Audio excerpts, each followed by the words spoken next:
Hello everyone, Daniel Yuck here. Thank you all for tuning in today. I appreciate you. Today we're going to be kicking off episode 1 of this brand new series where you all submit some of the worst tattoos that you've come across on the internet over to me.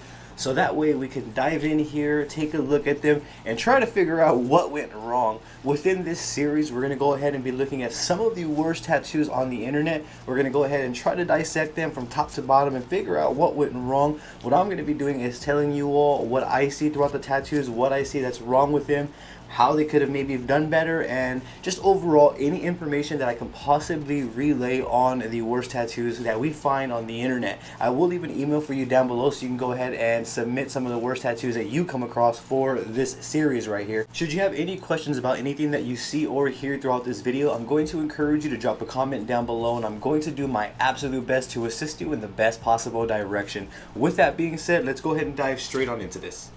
Diving on in, taking a look at the first tattoo that we have available here, it is going to be this tattoo right here. Now, off the bat, this is a very poorly executed tattoo. It actually, to me, doesn't look like a tattoo. I'm not sure if they were trying to go for a fence on the hand or like the wired aluminum type fences. I'm not sure if that's what they were going for, but this right here does not look like a tattoo. This looks like some sort of maybe a disease and or some sort of burnt mark. Really, it looks more like a burnt mark to me. It looks as though they put their hand on some sort of grill and it got burnt. That's what this looks like to me. So for the fact that I don't know what this is, I don't know what's going on here, but as you can see, the tattoo artist, their application is not there. As you see, we have a bunch of inconsistencies within lines right here.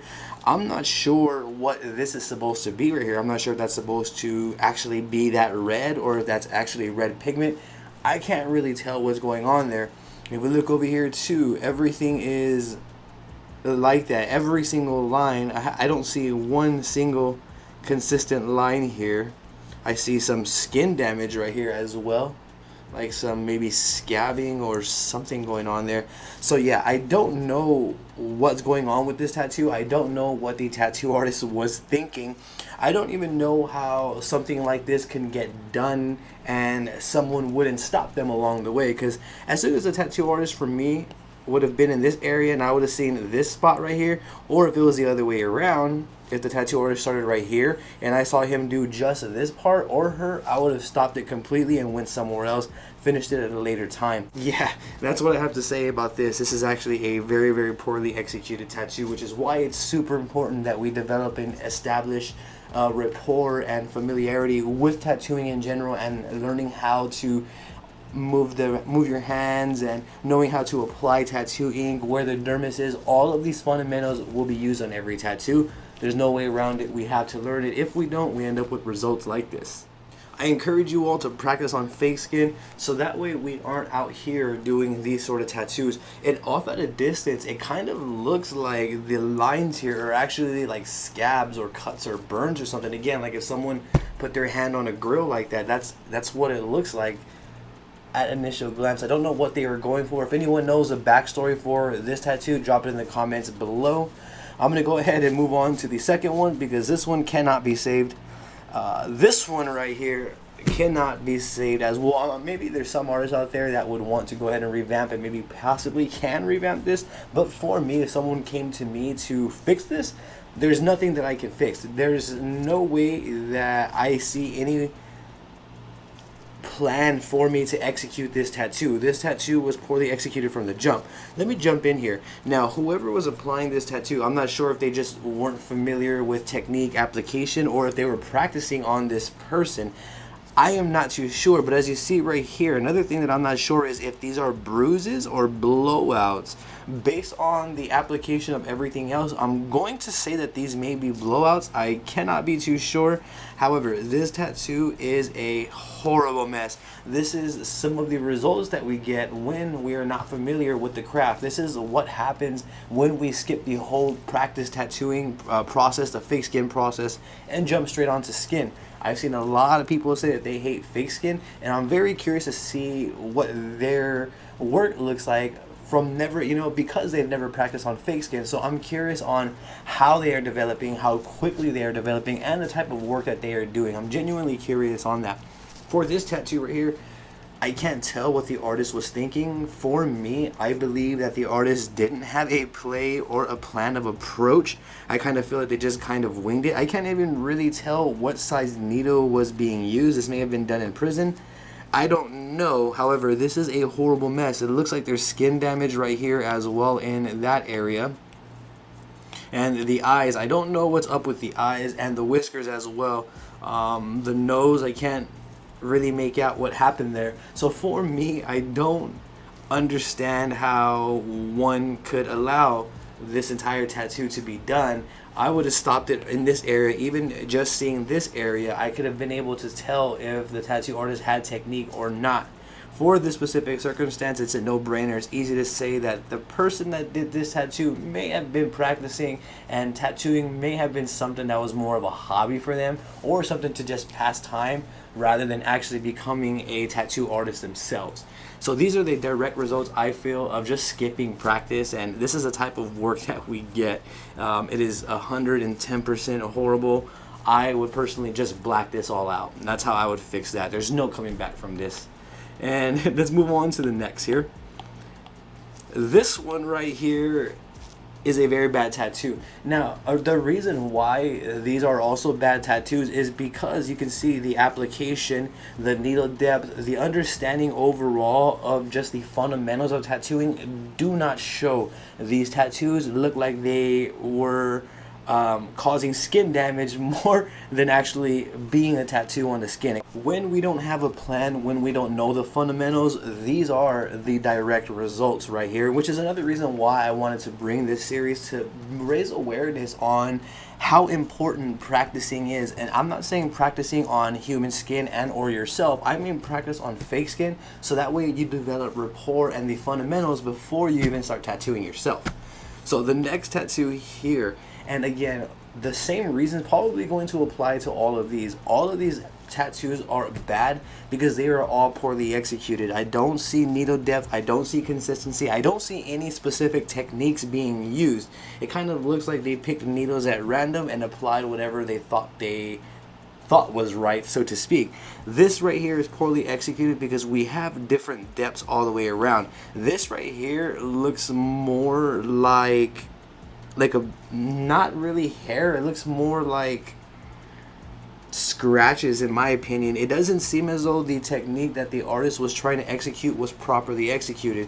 And I'm saying that because none of this actually looks like hair. This looks just like a hot mess, like a bunch of squiggles really. Some of the areas are a lot more darker than others, which is showing needle depth inconsistency.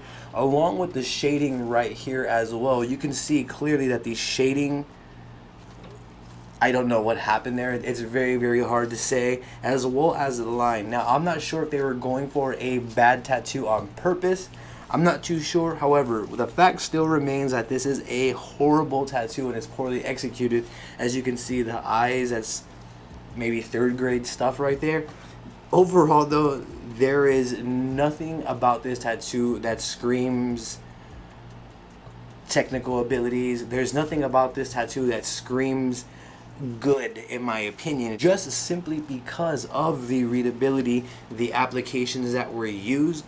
I mean, I'm not sure what needle size they used. Typically, it can be in a ballpark of what needles were used if everything was pulled nice and cleanly. However, for this, you can see it's all blown out right here where the mouth is.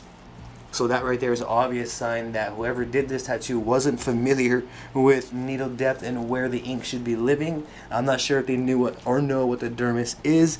It's very hard to say. But again, this is another horrible tattoo because of the application that was used to apply it. There was no plan behind it, and it is a total mess here, all in general. And I don't think that this is going to heal well. Luckily for this person, it may fade, so they may be able to get it covered and or removed completely with minimal showing. But yes, I don't really feel like they're saving this one either. If someone came into me and asked me to redo this one, I would say no, because it's not something that I'm comfortable with.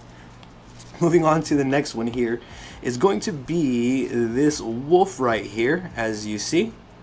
Now, this right here, I think it's a wolf or a dog. I can't be too sure. But again, the same thing is applying to this tattoo, or the same thing happening here that is happening in all the tattoos, where whoever did this tattoo, their technical expertise, their skill sets, their capabilities were completely off versus the design the customer wanted. So what should have happened with all of these tattoos is when the client came to them with the tattoo idea, they should have said no right from the jump. And I say that because none of these tattoos here have any plans at all. Like, this kind of looks like it was all winged. This right here does not look like hair, so if they were going for hair, that completely failed right there. This right here, this part's not done. I'm sure that this was a scene where, hey, if you come back, we'll go ahead and finish this and it'll look better type of deal. I can't really say for sure, but however, what I can say is that whoever did this tattoo was not familiar with the technical expertise that should have been applied for a specific tattoo like this. I don't think that they were familiar with the techniques that they were needing to go ahead and execute a tattoo like this correctly. And I say that for many reasons. For one, the technique here to apply the dog or the wolf is way off. There's really no need to apply a texture technique to outline the dog or the wolf. It kind of should have been applied throughout the tattoo in certain areas. Now, the eyes as well. I don't know what's going on with the eyes. This one's looking at you all. This one's staring at me. So that also is very, very bad. That tells me that the artist, or the person who did this tattoo rather, doesn't really have any understanding of how eyes or faces work.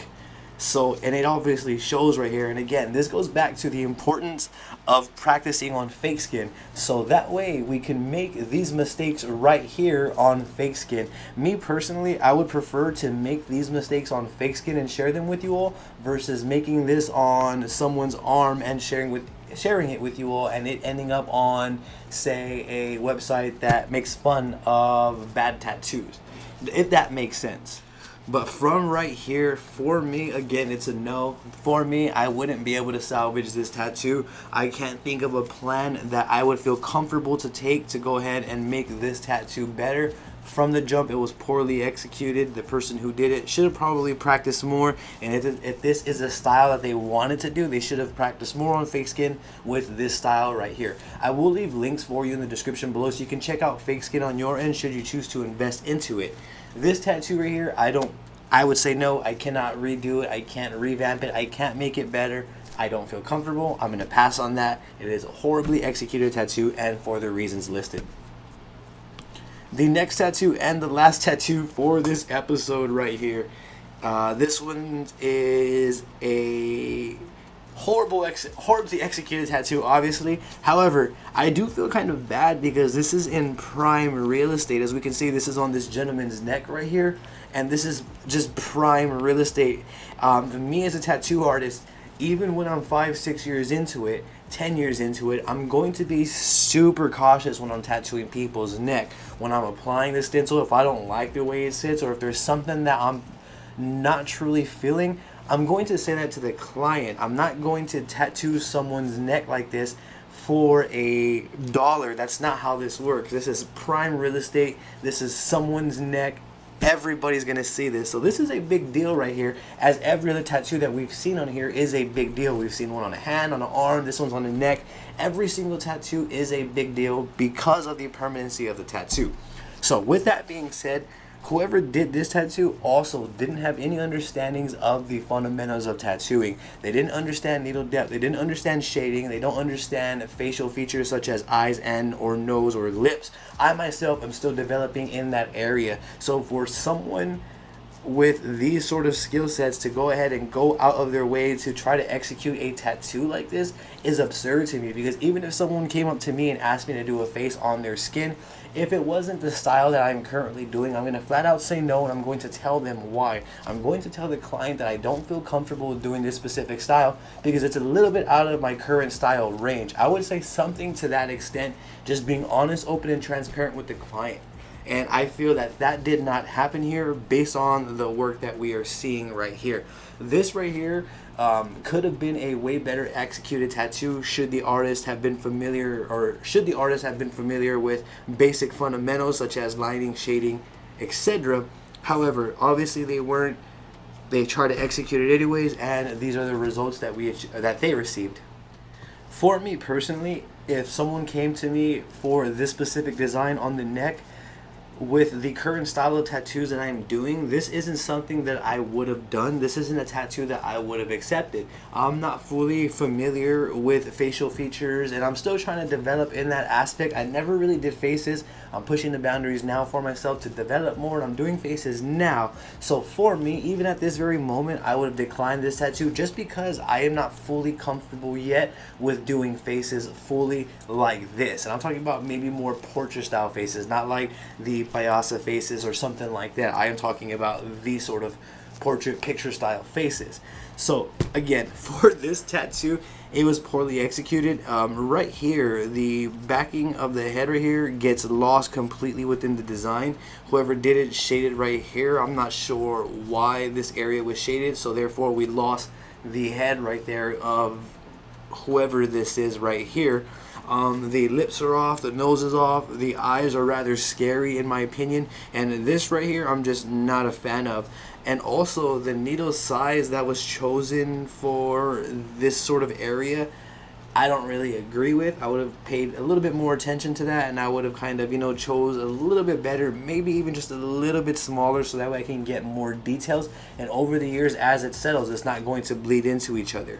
Oh man, now that I think about it, there's just so much to consider each and every tattoo that we do. So therefore, we can't necessarily be saying yes to every single tattoo that comes our way. In fact, for me, I'm actually declining more tattoos than I am accepting, especially if it's not something that I'm comfortable with. One of my main rule of thumb is if I can't plan the tattoo and know what I'm going to do every step of the way, it's probably not something I'm comfortable doing. So feeling that way naturally when someone comes to me with a specific design that I'm not comfortable doing, I'm going to tell them that, and I'm not going to tattoo that person. However, if they are willing to meet in the middle and work with me, I can make a design for their idea, for their concept, but it may have been a little bit different versus what they thought they were going to get. But regardless, I'm still open and transparent with the client, letting them know that I don't feel comfortable or I do feel comfortable doing a certain style of tattoo. So whoever did these tattoos should have just outright declined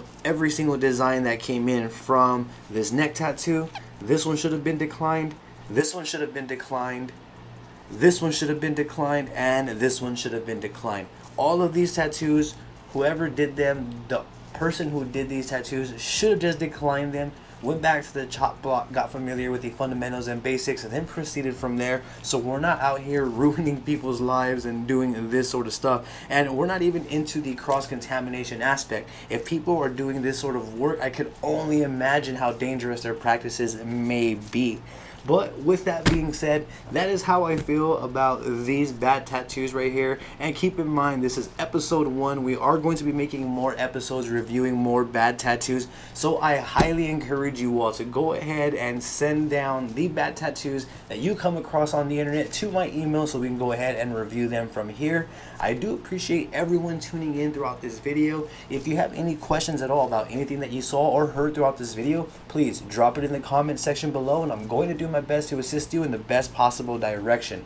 I also have social medias all under the same name as this YouTube channel. I have Facebook, Instagram, Twitter, and TikTok. The links are in my description below. I would truly appreciate the support on there as well. Don't forget to hit that subscribe button for me and ring that bell, as we're going to be bringing more videos like this. Thank you all for tuning in. You have a great day.